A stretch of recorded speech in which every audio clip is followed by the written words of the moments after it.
Hi every one, എല്ലാവർക്കും പുതിയൊരു വീഡിയോയിലേക്ക് സ്വാഗതം. ഇന്ന് നമ്മൾ ഈ വീഡിയോയിലൂടെ ചർച്ച ചെയ്യാൻ പോകുന്നത് ഇന്ത്യൻ നാഷണൽ കോൺഗ്രസിനെ കുറിച്ചാണ്, INCയെ കുറിച്ചാണ്. നമുക്കറിയാം, സ്വാതന്ത്ര്യത്തിന് മുമ്പും സ്വാതന്ത്ര്യത്തിന് ശേഷവും നമ്മുടെ രാജ്യത്ത് ഏറ്റവും പ്രബലമായിട്ടുള്ള ഒരു രാഷ്ട്രീയ പ്രസ്ഥാനം, ഒരു ഓർഗനൈസേഷനാണ് ഇന്ത്യൻ നാഷണൽ കോൺഗ്രസ്. അതിനെപ്പറ്റി അറിഞ്ഞിരിക്കേണ്ടത് അനിവാര്യതയാണ്. മത്സര പരീക്ഷകൾക്ക് മാത്രമല്ല, എത്രയോ 130 വർഷങ്ങളുടെ പാരമ്പര്യമുള്ള ഈ പ്രസ്ഥാനത്തെ പറ്റി നമ്മൾ അറിഞ്ഞിരിക്കേണ്ടത് അത്യാവശ്യകതയാണ്. അപ്പോൾ അതിനെ പറ്റിയാണ് നമ്മൾ ഇന്നത്തെ ഈ ക്ലാസ്സിൽ പറയാൻ പോകുന്നത്. ഇന്ത്യൻ നാഷണൽ കോൺഗ്രസ് INC രൂപീകൃതമായത് എന്നാണ്? INC രൂപീകൃതമായത് 1885 ഡിസംബർ 28-നാണ്. 1885 ഡിസംബർ 28-നാണ് ഇന്ത്യൻ നാഷണൽ കോൺഗ്രസ് രൂപീകൃതമായത്. അതിന് മുന്നേ നമ്മുടെ രാജ്യത്ത് പല പല സംഘടനകളൊക്കെ ഉണ്ടായിരുന്നു. എന്നാൽ ഒരു പാൻ ഇന്ത്യൻ, എന്താ പറയുക, രാജ്യത്തെ എല്ലാ വിഭാഗം ജനങ്ങളുടെയും അല്ലെങ്കിൽ ഓൾമോസ്റ്റ് എല്ലാ വിഭാഗം ജനങ്ങളും ഒത്തുചേർന്ന് ഒരു സംഘടന രൂപീകരിക്കുന്നത് 1885 ഡിസംബർ 28-ആണ്. അതാണ് ഇന്ത്യൻ നാഷണൽ കോൺഗ്രസ്. അതായത് ഇന്ത്യൻ നാഷണൽ കോൺഗ്രസിൻ്റെ വിജയവും ഒരു പാൻ ഇന്ത്യൻ ലെവലിലുള്ള എല്ലാ ഇന്ത്യയിലുള്ള മുഴുവൻ വിഭാഗങ്ങളുടെ ഒരു പിന്തുണ ഇന്ത്യൻ നാഷണൽ കോൺഗ്രസ്സിന് ഉണ്ടായിരുന്നു എന്നുള്ളതാണ്. INC രൂപീകൃതമായത് 1885 ഡിസംബർ 28-നാണ്. അതിൻ്റെ സ്ഥാപകൻ അല്ലെങ്കിൽ അതിൻ്റെ സെക്രട്ടറി ആരാണ്? AO ഹ്യൂം എന്ന് നമ്മൾ പറയുന്ന അലൻ ഒക്ടേവിയൻ ഹ്യൂമാണ്. അലൻ ഒക്ടേവിയൻ ഹ്യൂമാണ്. AO ഹ്യൂമാണ് ഇന്ത്യൻ നാഷണൽ കോൺഗ്രസിൻ്റെ സ്ഥാപകൻ, ആദ്യത്തെ സെക്രട്ടറി. ഇന്ത്യൻ നാഷണൽ കോൺഗ്രസിൻ്റെ പിതാവ് എന്നറിയപ്പെടുന്നത് AO ഹ്യൂമാണ്, ആദ്യ സെക്രട്ടറി നമ്മൾ പറഞ്ഞു. അടുത്തത് ഇന്ത്യൻ പക്ഷി നിരീക്ഷണത്തിൻ്റെ പിതാവ്. ഇത് പലർക്കും ഒരു പുതിയ അറിവായിരിക്കും, നമുക്ക് ചിലപ്പോൾ സംശയം ഉണ്ടാകും. നമ്മൾ പക്ഷികളെ പറ്റി പറയുമ്പോൾ നമ്മൾ പഠിച്ചത് സലീം അലിയാണ്. എന്നാൽ ഇന്ത്യൻ പക്ഷി നിരീക്ഷണത്തിൻ്റെ പിതാവ്, അദ്ദേഹത്തിന് പക്ഷി നിരീക്ഷണത്തിലും ഒരു താല്പര്യമുണ്ടായിരുന്നു. ഇന്ത്യൻ പക്ഷി നിരീക്ഷണത്തിൻ്റെ പിതാവ് എന്നറിയപ്പെടുന്നത് AO ഹ്യൂമാണ്, അലൻ ഒക്ടേവിയൻ ഹ്യൂമാണ്. ഇന്ത്യൻ നാഷണൽ കോൺഗ്രസിൻ്റെ ആദ്യത്തെ പ്രസിഡന്റ് ആരാണ്? ആദ്യത്തെ സെക്രട്ടറി നമ്മൾ പറഞ്ഞു AO ഹ്യൂം. പ്രസിഡന്റ് ആരാണ്? WC ബാനർജിയാണ് കേട്ടോ. WC ബാനർജിയാണ്. ആ സമയത്തെ വൈസ്രോയ് ആരാണ്? വൈസ്രോയ് ഡഫ്രിൻ പ്രഭുവാണ്. അതായത് നമ്മുടെ 1885-ലാണ് INC ഫോം ചെയ്യുന്നത്. അതിന് മുന്നേ തന്നെ ഈ സംഘടന 1884 മുതൽ ഉണ്ടായിരുന്നു. 1884 ഇതിൻ്റെ പേരെന്ന് പറയുന്നത് ഇന്ത്യൻ നാഷണൽ യൂണിയനാണ്. അത് പേര് മാറി 1885 ഇന്ത്യൻ നാഷണൽ കോൺഗ്രസ്സായി. ഇന്ത്യൻ നാഷണൽ കോൺഗ്രസ് എന്ന് പറയുന്നൊരു പേര് നൽകിയത് ദാദാഭായ് നവറോജിയാണ്. ആരാ? നമുക്ക് എല്ലാവർക്കും അറിയുന്ന വ്യക്തിയാണ് അല്ലേ. അതുപോലെ തന്നെ പല പല സംഘടനകളും ഈ INCയിൽ, ഇന്ത്യൻ നാഷണൽ കോൺഗ്രസ്സിലേക്ക് ലയിക്കുകയുണ്ടായി. അതായത് 1885 മുന്നേ ഫോം ചെയ്ത രാജ്യത്തെ പലതരത്തിലുള്ള സംഘടനകളും ഇതിൽ ലയിച്ചു. അതിലൊരു പ്രധാനപ്പെട്ട സംഘടനയാണ് ഇന്ത്യൻ അസോസിയേഷൻ. സുരേന്ദ്രനാഥ ബാനർജി 1876 സ്ഥാപിച്ച ഇന്ത്യൻ അസോസിയേഷൻ 1886 INCയിൽ ലയിച്ചു. 1886 INCയിൽ ലയിച്ചു. ഇനി നമ്മുടെ 1885 ഡിസംബർ 28-ന് നിലവിൽ വന്ന ഇന്ത്യൻ നാഷണൽ കോൺഗ്രസിൻ്റെ ആദ്യ സമ്മേളനം നടന്നത് എവിടെയാണ്? ആദ്യ സമ്മേളനം നടന്നത് ബോംബെയിലാണ്. നമ്മുടെ ഇന്നത്തെ മുംബൈയിലാണ് നടന്നത്. ആദ്യത്തെ സമ്മേളനം നടന്നത് ബോംബെയിലാണ്. കൃത്യമായി പറഞ്ഞാൽ ഗോകുൽദാസ് തേജ്പാൽ കോളേജിലാണ്. ബോംബെയിലെ ഗോകുൽദാസ് തേജ്പാൽ കോളേജിലാണ്. ശരിക്കും പറഞ്ഞാൽ നടത്താൻ ഉദ്ദേശിച്ചത് ഇവിടെ ആയിരുന്നില്ല, പൂനെയിലായിരുന്നു. മഹാരാഷ്ട്രയിലെ പൂനെയിലായിരുന്നു നടത്താൻ ഉദ്ദേശിച്ചത്. എന്നാൽ ഒരു പ്ലേഗ് എന്ന് പറയുന്നത് നമുക്കറിയുന്ന ഒരു മഹാമാരി വന്നതോടുകൂടി തന്നെ അവിടുന്ന് മാറ്റേണ്ടി വന്നു. അങ്ങനെയാണ് ബോംബെ തിരഞ്ഞെടുത്തത്. ആദ്യം ഉദ്ദേശിച്ചിരുന്നത് പൂനെയായിരുന്നു. ഈ ബോംബെയിൽ നടന്ന ആദ്യത്തെ സമ്മേളനത്തിൽ പങ്കെടുത്ത പ്രതിനിധികളുടെ എണ്ണം എത്രയാണ്? 72 72 പ്രതിനിധികളാണ് ആദ്യത്തെ INC സമ്മേളനത്തിൽ പങ്കെടുത്തത്. ആദ്യ പ്രമേയം അവതരിപ്പിച്ചത്, ഫസ്റ്റ് റെസൊല്യൂഷൻ അവതരിപ്പിച്ച ആരാണ്? സുബ്രഹ്മണ്യ അയ്യർ കേട്ടോ. സുബ്രഹ്മണ്യ അയ്യറാണ് ആദ്യ പ്രമേയം അവതരിപ്പിച്ചത്. INCയുടെ ആദ്യ സമ്മേളനത്തിൽ പങ്കെടുത്ത ഏക മലയാളി, നമുക്ക് എല്ലാവർക്കും അറിയുന്ന പേരാണ്, സുപരിചിതനാണ്, ബാരിസ്റ്റർ GP പിള്ള. തിരുവിതാംകൂറിൻ്റെ വയോധികൻ എന്നറിയപ്പെടുന്നു അല്ലേ, ബാരിസ്റ്റർ GP പിള്ള. ഗാന്ധിജിയുടെ ആത്മകഥയിൽ പരാമർശിച്ച ഏക മലയാളി അല്ലേ, ബാരിസ്റ്റർ GP പിള്ള. മലയാളി മെമ്മോറിയലുമായി ബന്ധപ്പെട്ട് നമ്മൾ അദ്ദേഹത്തെ കേട്ടിട്ടുണ്ട്. ഹിസ്റ്ററി പഠിക്കുന്ന ഒരാൾക്ക് GP പിള്ളയെ കൂടാതെ പോകാൻ പറ്റില്ല. INCയുടെ ആദ്യ സമ്മേളനത്തിൽ പങ്കെടുത്ത ഏക മലയാളി ബാരിസ്റ്റർ GP പിള്ളയാണ്. പങ്കെടുത്ത ആദ്യ വനിത പണ്ഡിത രമാബായിയാണ്. സ്ത്രീകളുടെ ഉന്നമനത്തിനു വേണ്ടി പ്രവർത്തിച്ചിരുന്ന പണ്ഡിത രമാബായിയാണ് INCയുടെ സമ്മേളനത്തിൽ പങ്കെടുത്ത ആദ്യ വനിത. INCയെ എതിർത്ത് ഈ പറഞ്ഞ പോലെ പല സംഘടനകളും INCയിലേക്ക് വന്നു, ലയിച്ചു. എന്നാൽ INCയെ എതിർത്ത് പലരും പല സംഘടനകളും രൂപീകരിച്ചു. അതിൽ ഏറ്റവും പ്രധാനപ്പെട്ടതാണ് INCയെ എതിർത്ത് സയ്യിദ് അഹമ്മദ് ഖാൻ 1888 രൂപീകരിച്ച സംഘടനയാണ് Indian patriotic association. Indian patriotic association കേട്ടോ, ഇന്ത്യൻ പാട്രിയോട്ടിക് അസോസിയേഷൻ. ഇനി കോൺഗ്രസ് ഇങ്ങനെ രൂപീകരിച്ചതുമായി ബന്ധപ്പെട്ട് പലരും പല വിശേഷണങ്ങളും നൽകിയിട്ടുണ്ട്. അതിൽ കുറച്ച് വിശേഷണങ്ങൾ നമ്മൾ നോക്കാം. കോൺഗ്രസ് ഒരു സൂക്ഷ്മ ന്യൂനപക്ഷത്തിൻ്റെ സംഘടനയാണ്, ഒരു മൈക്രോസ്കോപ്പിക് മൈനോറിറ്റിയാണെന്ന് പറഞ്ഞത് അക്കാലത്തെ വൈസ്രോയി ആയിരുന്ന ഡഫ്രിൻ പ്രഭുവാണ് പറഞ്ഞത്. അതായത് ഒരു സൂക്ഷ്മമായി മൈക്രോസ്കോപ്പിക്കായിട്ട് ഇങ്ങനെ നോക്കിക്കഴിഞ്ഞാൽ മാത്രമേ കാണാൻ പറ്റുന്ന ഒരു സംഘടനയാണ് കോൺഗ്രസ് എന്ന് അഭിപ്രായപ്പെട്ടത് അന്നത്തെ വൈസ്രോയി ഡഫ്രിൻ പ്രഭുവാണ്. രാജ്യദ്രോഹത്തിൻ്റെ ഫാക്ടറി എന്ന് വിശേഷിപ്പിച്ചത് ബ്രിട്ടീഷുകാരാണ്. പ്രഗത്ഭരായ ഇന്ത്യക്കാരുടെ പരിശ്രമത്തിൽ നിന്ന് രൂപം കൊണ്ടതാണ് എന്ന് പറഞ്ഞ ആരാണ്?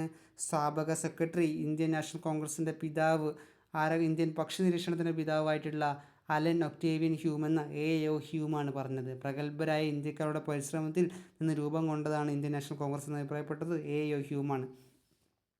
സുരക്ഷാ വാൾവ് സിദ്ധാന്തം എന്നഭിപ്രായപ്പെട്ടത് ലാലാ ലജ്പത് റായ് ആണ്. നമുക്കറിയാം ലാലാ ലജ്പത് റായ്, ലാൽ പാൽ എന്ന് നമ്മൾ പഠിക്കുന്ന ലാലാ ലജ്പത് റായ്, ബാലഗംഗാധര തിലക്, ബിപിൻ ചന്ദ്രപാൽ എന്നുള്ള ആൾക്കാരല്ലേ നമ്മുടെ എന്താ പറയുക തീവ്രവാദികൾ അല്ലേ, ദേശീയ തീവ്രവാദികൾ. അതായത് നമുക്ക് മിതവാദികളുണ്ടായിരുന്നു, തീവ്ര സ്വഭാവം പുലർത്തുന്നവരുണ്ടായിരുന്നു. അവരാണ് ഈ 3 പേര്. അല്ലെ ലാലാ ലജ്പത് റായ് ആണ് സുരക്ഷാ വാൾവ് സിദ്ധാന്തം എന്ന വിശേഷിപ്പിച്ചത്. അല്ലേ 1916 യങ് ഇന്ത്യയിലാണ് ഈ പരാമർശം നടത്തിയത്. INCയുടെ രൂപീകരണം ഡഫ്രിൻ പ്രഭുവിൻ്റെ തലയിൽ ഉദിച്ച ആശയമാണെന്നും ലാലാ ലജ്പത് റായ് പരാമർശിച്ചു കേട്ടോ. യാചകരുടെ സ്ഥാപനം എന്ന് പറഞ്ഞവരാണ് അരബിന്ദോ ഘോഷാണ്. ഇനി നമ്മുടെ കോൺഗ്രസിൻ്റെ ആദ്യത്തെ ഒരു 6ഓളം പ്രസിഡന്റുമാരുടെ പേരുകളും ആ സമ്മേളനം നടന്ന സ്ഥലവും ഒന്ന് പഠിക്കേണ്ടതുണ്ട് കേട്ടോ. നമ്മളൊന്ന് പറയുകയാണ്. 1885 WC ബാനർജി. സ്ഥലം എവിടെയാണ്? നമ്മൾ പറഞ്ഞു ബോംബെ ആണല്ലേ. നടത്താൻ ഉദ്ദേശിച്ചത് പൂനെയായിരുന്നു, പക്ഷേങ്കിൽ ഒരു മഹാമാരി കാരണം ബോംബെയിലേക്ക് മാറ്റി. 1885 WC ബാനർജിയാണ് പ്രസിഡന്റ്. സമ്മേളനം നടന്നത് Bombay.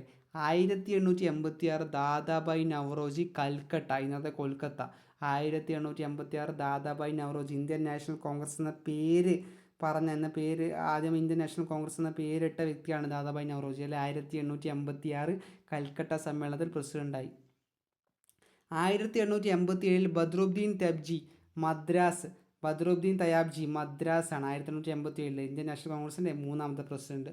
4ാമത്തെ president 1887 George Yule Allahabad. 1889 William Wedderburn Bombay. 1890 Pheroze Shah Mehta Calcutta. എന്നിട്ട് നമ്മൾ ഈ 6 പ്രസിഡന്റുമാരുടെയും കുറച്ച് സവിശേഷതകൾ അല്ലെങ്കിൽ അവരുമായി ബന്ധപ്പെട്ട് ചോദിക്കാൻ സാധ്യതയുള്ള കുറച്ച് വിശേഷണങ്ങൾ നമ്മൾ പറയുകയാണ്. WC ബാനർജി INCയുടെ ആദ്യത്തെ പ്രസിഡന്റ്. നമ്മൾ പറഞ്ഞു 2 തവണ INCയുടെ പ്രസിഡൻ്റായ ആദ്യ വ്യക്തി. വളരെ പ്രധാനപ്പെട്ടതാണ്. 2 തവണ INCയുടെ പ്രസിഡൻ്റായ ആദ്യ വ്യക്തി. 1885 1892 WC ബാനർജി ഇന്ത്യൻ നാഷണൽ കോൺഗ്രസിൻ്റെ പ്രസിഡൻ്റായി. നമ്മുടെ ഇന്ത്യൻ നാഷണൽ കോൺഗ്രസിൻ്റെ 2ാമത്തെ പ്രസിഡൻ്റാണ് ദാദാഭായ് നവറോജി. അല്ലേ മദ്രാസിലെ സമ്മേളനത്തിലാണ് തിരഞ്ഞെടുത്തത്. അല്ലേ അദ്ദേഹത്തിൻ്റെ പ്രത്യേകതകൾ: INCയുടെ ആദ്യ പാഴ്സി മതക്കാരനായ പ്രസിഡൻ്റാണ്. ഏറ്റവും കൂടിയ പ്രായത്തിൽ INCയുടെ പ്രസിഡൻ്റായ വ്യക്തി. വളരെ പ്രധാനപ്പെട്ടതാണ്. ഏറ്റവും കൂടിയ പ്രായത്തിൽ INCയുടെ പ്രസിഡൻ്റായ വ്യക്തി. ഏറ്റവും കുറഞ്ഞ പ്രായത്തിലായ വ്യക്തിയെ നമ്മൾ ഇതിൻ്റെ താഴെയോട്ട് വരുമ്പോൾ നമ്മൾ പരിചയപ്പെടുന്നുണ്ട്. ഇപ്പോൾ ഏറ്റവും കൂടിയ പ്രായത്തിൽ INCയുടെ പ്രസിഡൻ്റായ വ്യക്തി ദാദാഭായ് നവറോജിയാണെന്ന് പഠിക്കുക. 3ാമത്തെ പ്രസിഡന്റ് ബദറുദ്ദീൻ തയാബ്ജി. മദ്രാസ് സമ്മേളനത്തിൽ വെച്ച് ബദറുദ്ദീൻ തയാബ്ജി INCയുടെ ആദ്യ മുസ്ലിം പ്രസിഡന്റ്. വളരെ പ്രധാനപ്പെട്ടതാണ്, പരീക്ഷകളിൽ ചോദിക്കുന്നതാണ്. INCയുടെ ആദ്യ മുസ്ലിം പ്രസിഡന്റ് ബദറുദ്ദീൻ തയാബ്ജി. അടുത്ത INCയുടെ 4ാമത്തെ പ്രസിഡൻ്റായ ജോർജ് യൂളിനെ പറ്റിയാണ്. INCയുടെ ആദ്യ വിദേശി പ്രസിഡൻ്റാണ് ജോർജ് യൂൾ. എവിടെയാണ്? അലഹബാദാണ്. അല്ലേ ജോർജ് യൂൾ എവിടെയാണ്? അലഹബാദാണ്. സർ വില്യം വെണ്ടർബേൺ 5ാമത്തെ പ്രസിഡന്റ്, INCയുടെ 2ാമത്തെ വിദേശി പ്രസിഡന്റ് കേട്ടോ. ആദ്യത്തേത് ജോർജ് ഉള്ളാണെങ്കിൽ രണ്ടാമത്തേത് സർ വില്യം വെണ്ടർബേൺ ആണ്. INC പ്രസിഡന്റായ ആദ്യ ദക്ഷിണേന്ത്യക്കാരൻ വളരെ പ്രധാനപ്പെട്ടതാണ് P. ആനന്ദ ചാർലു. 1891 നാഗ്പൂർ സമ്മേളനത്തിൽ P. ആനന്ദ ചാർലു. INC പ്രസിഡന്റായ ആദ്യ മലയാളി, ഇത് പഠിക്കാതെ പരീക്ഷയ്ക്ക് പോവരുത്, C. ശങ്കരൻ നായർ. 1897 അമരാവതി സമ്മേളനം. 1897 അമരാവതി സമ്മേളനം C. Sankaran Nair. Indian national കോൺഗ്രസിൻ്റെ പ്രസിഡന്റായ ആദ്യ മലയാളി C. ശങ്കരൻ നായർ. ഏറ്റവും കുറഞ്ഞ പ്രായത്തിൽ കോൺഗ്രസ് പ്രസിഡന്റായ വ്യക്തി നേരത്തെ നമ്മൾ താഴോട്ട് പറയുമെന്ന് പറഞ്ഞു. ആരാണ്? മൗലാന അബ്ദുൽ കലാം ആസാദ്. മൗലാന അബ്ദുൽ കലാം ആസാദ്. ഏറ്റവും കൂടിയ പ്രായത്തിൽ ആരാണ്? നമ്മൾ പറഞ്ഞു ദാദാഭായ് നവറോജി. ഏറ്റവും കുറഞ്ഞ പ്രായത്തിൽ ആരാണ്? മൗലാന അബ്ദുൽ കലാം ആസാദ്. സ്വാതന്ത്ര്യത്തിന് മുമ്പ് തുടർച്ചയായി ഏറ്റവും കൂടുതൽ കാലം INC അധ്യക്ഷ പദവി വഹിച്ച വ്യക്തി ആരാണ്? അതും മൗലാന അബ്ദുൽ കലാം ആസാദ് ആണ്. 1923, 1940 മുതൽ 1946 വരെ. സ്വാതന്ത്ര്യത്തിന് മുമ്പ് ഏറ്റവും കൂടുതൽ കാലം INC അധ്യക്ഷ പദവി വഹിച്ചത് മൗലാന അബ്ദുൽ കലാം ആസാദാണ്. സ്വാതന്ത്ര്യത്തിന് ശേഷം ആരാണ്? സ്വാതന്ത്ര്യത്തിന് ശേഷം തുടർച്ചയായി ഏറ്റവും കൂടുതൽ കാലം അധ്യക്ഷ പദവി വഹിച്ച വ്യക്തി സോണിയാഗാന്ധിയാണ്. സോണിയാഗാന്ധിയാണ്. സ്വാതന്ത്ര്യത്തിന് മുമ്പ് ഏറ്റവും കൂടുതൽ തവണ കോൺഗ്രസ് സമ്മേളനം നടന്ന സ്ഥലം എവിടെയാണ്? കൊൽക്കത്തയാണ് കേട്ടോ. കൊൽക്കത്തയാണ്. കൊൽക്കത്തയിലാണ് നമ്മുടെ 2ാമത്തെ സമ്മേളനം നടന്നത് അല്ലേ. ദാദാഭായ് നവറോജി പ്രസിഡന്റ് ആവുന്ന സമ്മേളനമായിരുന്നു കൽക്കട്ടയിൽ 1886. അവിടെ തന്നെയാണ് സ്വാതന്ത്ര്യത്തിന് മുമ്പ് ഏറ്റവും കൂടുതൽ തവണ കോൺഗ്രസ് സമ്മേളനം നടന്ന സ്ഥലം കൊൽക്കത്തയാണ്. സ്വാതന്ത്ര്യത്തിന് ശേഷം ഏറ്റവും കൂടുതൽ തവണ കോൺഗ്രസ് സമ്മേളനം നടന്ന സ്ഥലം ന്യൂഡൽഹിയാണ്. സ്വാതന്ത്ര്യത്തിന് ശേഷം ഏറ്റവും കൂടുതൽ തവണ കോൺഗ്രസ് സമ്മേളനം നടന്ന സ്ഥലം ന്യൂഡൽഹിയാണ് കേട്ടോ. ഇന്ത്യ സ്വാതന്ത്ര്യം നേടുമ്പോഴുള്ള INC പ്രസിഡന്റ് ആരാണ്? എപ്പോഴും ചോദിക്കുന്നതാണ്. JB കൃപലാനി. ഇന്ത്യ സ്വാതന്ത്ര്യം നേടുമ്പോഴുള്ള INCയുടെ പ്രസിഡന്റ് JP കൃപലാനി. സ്വതന്ത്ര ഇന്ത്യയുടെ ആദ്യ കോൺഗ്രസ് പ്രസിഡന്റ് പട്ടാഭി സീതാരാമയ്യ. പട്ടാഭി സീതാരാമയ്യ. സ്വതന്ത്ര ഇന്ത്യയുടെ ആദ്യത്തെ കോൺഗ്രസ് പ്രസിഡന്റ് പട്ടാഭി സീതാരാമയ്യ. ഇന്ത്യ സ്വാതന്ത്ര്യം നേടുമ്പോഴുള്ള INC president JP Kripalani. JP Kripalani. ഇനി നമ്മൾ പറയാൻ പോകുന്നത് ഇന്ത്യൻ നാഷണൽ കോൺഗ്രസുമായിട്ട് ബന്ധപ്പെട്ട് പറയുമ്പോൾ ഗാന്ധിജിയും നെഹ്റുവും ഇന്ത്യൻ നാഷണൽ കോൺഗ്രസ്സിൽ പങ്കെടുത്ത സമ്മേളനങ്ങളും വർഷങ്ങളൊക്കെ വളരെ പ്രധാനപ്പെട്ടതാണ്. എല്ലാ പരീക്ഷയ്ക്കും ചോദിക്കുന്നതാണ്. അതാണ് നമ്മൾ പറയാൻ പോകുന്നത്. ഗാന്ധിജി വേഴ്സസ് നെഹ്റു. ഗാന്ധിജി പങ്കെടുത്ത ആദ്യ ഇന്ത്യൻ നാഷണൽ കോൺഗ്രസ് സമ്മേളനം വളരെ പ്രധാനപ്പെട്ടതാണ്. 1901 കൽക്കട്ട സമ്മേളനം. 1901 കൽക്കട്ട സമ്മേളനമാണ് കേട്ടോ. ഗാന്ധിജി പങ്കെടുത്ത ഗോപാലകൃഷ്ണ ഗോഖലെയുടെ നിർദ്ദേശപ്രകാരം, അഭ്യർത്ഥന പ്രകാരമാണ് ഗാന്ധിജി 1901 കൊൽക്കത്തയിലേക്ക് വരുന്നത് INC സമ്മേളനത്തിൽ പങ്കെടുക്കാൻ വേണ്ടി. 1901. പലരും ചിലപ്പോൾ 1915 ശേഷമൊക്കെ ചിന്തിക്കാം. ഗാന്ധി സൗത്ത് ആഫ്രിക്കയിൽ പോയതിനു ശേഷം തിരികെ വന്നിട്ട് ശേഷമൊക്കെ ആയിരിക്കുന്ന പലരും ചിന്തിക്കും. അല്ല, 1901 ഗാന്ധിജി പങ്കെടുത്ത ആദ്യ INC സമ്മേളനം. ഗാന്ധിജി പ്രസിഡൻ്റായ ആദ്യ INC സമ്മേളനം എന്ന് ചോദിച്ചാൽ ഇത് പലരും പഠിച്ചു പോകുന്നതാണ്. ബെൽഗാം. 1924 ബെൽഗാം സമ്മേളനമാണ്. ഗാന്ധിജി പ്രസിഡൻ്റായ ആദ്യത്തെ INC സമ്മേളനം 1924 ബെൽഗാം സമ്മേളനമാണ്. നെഹ്റു പങ്കെടുത്ത ആദ്യത്തെ INC സമ്മേളനം ഏതാണ്? ബാങ്കിപ്പൂർ. 1912 ബാങ്കിപ്പൂർ സമ്മേളനം. നെഹ്റു പങ്കെടുത്ത ആദ്യത്തെ INC സമ്മേളനം 1912 ബാങ്കിപ്പൂർ സമ്മേളനം. നെഹ്റു പ്രസിഡൻ്റായ ആദ്യത്തെ സമ്മേളനം ഏതാണ്? 1929 ലാഹോർ. വളരെ നമ്മൾ പഠിച്ച് ഇതായതാണ്. 1929 ലാഹോർ സമ്മേളനം. വളരെ പ്രാധാന്യമുണ്ടല്ലേ. പൂർണ്ണ സ്വരാജിന് വേണ്ടി പ്രഖ്യാപനം നടത്തിയ സമ്മേളനമാണല്ലേ ലാഹോർ സമ്മേളനം. 1930 ജനുവരി 26 മുതൽ ഇന്ത്യ ഒരു റിപ്പബ്ലിക്, ഇന്ത്യക്ക് സ്വാതന്ത്ര്യ ദിനമായി ആചരിക്കുമെന്നൊക്കെ, അല്ലെങ്കിൽ നമ്മൾ പൂർണ്ണ സ്വരാജ് പ്രഖ്യാപിച്ച ഒരു ദിനമാണ്. 1930 ജനുവരി 26 മുതൽ ആചരിക്കുമെന്ന് പ്രഖ്യാപിച്ചത് 1929 ലാഹോർ സമ്മേളനത്തിലാണല്ലേ. അത് ഗാന്ധിജി പങ്കെടുത്ത ആദ്യത്തെ സമ്മേളനം 1901 കൽക്കട്ട. പ്രസിഡൻ്റായ INC സമ്മേളനം ബെൽഗാം 24. നെഹ്റു പങ്കെടുത്ത ആദ്യ INC സമ്മേളനം 1912 ബാങ്കിപ്പൂർ. ആദ്യത്തെ പ്രസിഡൻ്റായ INC സമ്മേളനം 1929 ലാഹോർ. ഇനി ഗാന്ധിജിയും നെഹ്റുവും ഒരുമിച്ച് പങ്കെടുത്ത്, അതായത് ആദ്യമായി കണ്ടുമുട്ടിയത് ഇന്ത്യൻ നാഷണൽ കോൺഗ്രസിൻ്റെ സമ്മേളനം നടന്നത് എവിടെ വെച്ചാണ്? ഉത്തരം 1916 ലക്നൗ സമ്മേളനത്തിൽ വെച്ച്. ഉത്തർപ്രദേശിൻ്റെ തലസ്ഥാനമായ ലക്നൌവിൽ വെച്ച് 1916 കേട്ടോ സംഭവം. ആദ്യമായി ഒരുമിച്ച് പങ്കെടുത്ത്, ആദ്യമായിട്ട് കണ്ടുമുട്ടിയത് 1916 ലക്നൌവിൽ വെച്ചാണ്. അടുത്ത ചോദ്യം, INCയുടെ ആദ്യത്തെ വനിതാ പ്രസിഡന്റ്, അല്ലെങ്കിൽ INCയുടെ ആദ്യത്തെ വിദേശ വനിതാ പ്രസിഡന്റ് എന്ന് പറഞ്ഞാലും തെറ്റില്ല, ശരിയാണ്. ആരാണ്? ആനി ബസൻ്റ് ആണ്. 1917 കൊൽക്കത്ത സമ്മേളനത്തിലാണ് ആദ്യത്തെ വനിതാ പ്രസിഡന്റ് ആയത്. Annie Besant 1917. ആദ്യത്തെ ഇന്ത്യൻ വനിതാ പ്രസിഡന്റ് ആരാണ്? ഇന്ത്യക്കാരെ ആദ്യത്തെ വനിതാ പ്രസിഡന്റ് 1925 കാൺപൂർ സമ്മേളനത്തിൽ പ്രസിഡന്റായി തിരഞ്ഞെടുക്കപ്പെട്ട സരോജിനി നായിഡു. സ്വതന്ത്ര ഇന്ത്യയിലെ ആദ്യത്തെ വനിതാ ANC പ്രസിഡന്റായ ഇന്ദിരാഗാന്ധി 1959 ഡൽഹി സമ്മേളനം. ഡൽഹിയിലാണ് സ്വാതന്ത്ര്യത്തിന് ശേഷം ഏറ്റവും കൂടുതൽ ANC സമ്മേളനം നടന്നത്. സ്വാതന്ത്ര്യത്തിന് മുൻപ് എവിടെയാണ്? കൊൽക്കത്തയാണ്. നമ്മൾ പറഞ്ഞു. സ്വാതന്ത്ര്യ ഇന്ത്യയിലെ ആദ്യത്തെ വനിതാ INC പ്രസിഡന്റ് ഇന്ദിരാഗാന്ധി 1959 ഡൽഹിയിൽ വെച്ചാണ്. സ്വാതന്ത്ര്യാനന്തരം കൂടുതൽ കാലം തുടർച്ചയായി കോൺഗ്രസ് പ്രസിഡന്റായ വ്യക്തി നമ്മൾ പറഞ്ഞു, സോണിയാഗാന്ധി അല്ലെ, സോണിയാഗാന്ധി. ഇനി ഇന്ത്യൻ നാഷണൽ കോൺഗ്രസിൻ്റെ വനിതാ പ്രസിഡന്റുമാർ 5 പേരാണ് ഇതുവരെ ഉണ്ടായിട്ടുള്ളത്. 5 പേരും വളരെ പ്രസിദ്ധരാണ്. Annie Besant 1917 Kolkata. സരോജിനി നായിഡു 1925 കാൺപൂർ. നെല്ലിസൺ ഗുപ്ത, ഒരു പക്ഷേ ഈ 5 പേരിൽ കുറച്ചെങ്കിലും പേര് കേൾക്കാൻ സാധ്യതയില്ലാത്ത പേരാണിത്. നെല്ലിസൺ ഗുപ്ത 1933 കൽക്കട്ട. ഇന്ദിരാഗാന്ധി 1959 ഡൽഹി. സോണിയാഗാന്ധി 1998 വീണ്ടും ഡൽഹി. ഇനി നമ്മളെ കോൺഗ്രസ് സമ്മേളനത്തിൽ വെച്ചാണ് നമ്മൾ വന്ദേമാതരവും ജനഗണമനയൊക്കെ ആലപിക്കപ്പെട്ടത്. ഇവിടെ വെച്ചാണ് നമ്മൾ പറയുകയാണ്. വന്ദേമാതരം ആദ്യമായി ആലപിച്ചത് 1896 ഇന്ത്യൻ നാഷണൽ കോൺഗ്രസിൻ്റെ സമ്മേളനത്തിലാണ് കേട്ടോ. വളരെ പ്രധാനപ്പെട്ടതാണ്. വന്ദേമാതരവുമായി ബന്ധപ്പെട്ട ചോദ്യങ്ങളൊക്കെ കയറി വരാൻ സാധ്യതയുള്ളൊരു കാലമാണല്ലേ ഇത്. പ്രത്യേകിച്ച് നമുക്കറിയാം വന്ദേമാതരം ആദ്യം ആലപിച്ചത് 1896 ഇന്ത്യൻ നാഷണൽ കോൺഗ്രസിൻ്റെ കൽക്കട്ട സമ്മേളനത്തിൽ വെച്ചാണ്. കൽക്കട്ട ഇന്നത്തെ നമ്മുടെ കൊൽക്കത്ത. കൽക്കട്ട സമ്മേളനം 1896. അധ്യക്ഷത വഹിച്ചത് അന്നത്തെ പ്രസിഡന്റ്. അധ്യക്ഷത വഹിച്ചത് എം റഹമത്തുള്ള സയാനി. ബങ്കിം ചന്ദ്ര ചാറ്റർജി എഴുതിയ സംസ്കൃത കാവ്യമാണ് വന്ദേമാതരം കേട്ടോ. സംസ്കൃത കാവ്യമാണ് വന്ദേമാതരം. ഇത് 1882 പ്രസിദ്ധീകരിച്ച ആനന്ദ മഠത്തിൽ നിന്ന് എടുത്തതാണ്. എല്ലാവർക്കും അറിയാം. 1882 പ്രസിദ്ധീകരിച്ച ആനന്ദ് മഠത്തിൽ നിന്ന് എടുത്തതാണ്. 1896 രവീന്ദ്രനാഥ ടാഗോറാണ് വന്ദേമാതരം ആദ്യമേ ആലപിച്ചത്. 1896 രവീന്ദ്രനാഥ ടാഗോറാണ് വന്ദേമാതരം ആദ്യമായി ആലപിച്ചത്. ഇനി നമ്മുടെ ജനഗണമന ആലപിക്കപ്പെട്ട സമ്മേളനം ഏതാണ്? കൽക്കത്ത. അതും കൽക്കത്ത തന്നെയാണ് കേട്ടോ. കൽക്കത്ത തന്നെയാണ്.